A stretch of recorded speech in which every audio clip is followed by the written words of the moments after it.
Hola a todos, amigos, aquí desde la orilla del río. Hoy les enseñaré cómo encontrar una cuenta de Steam.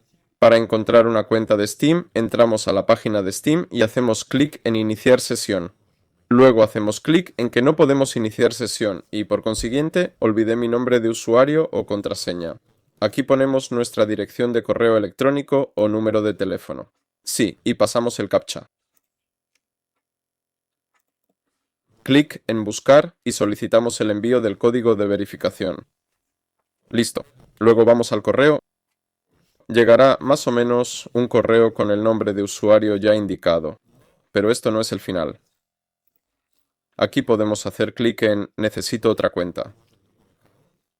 Listo. Y repetir también con otro número de teléfono o correo respectivamente. De hecho, aquí puede aparecer inmediatamente una lista de cuentas si tenemos varias vinculadas a un mismo correo.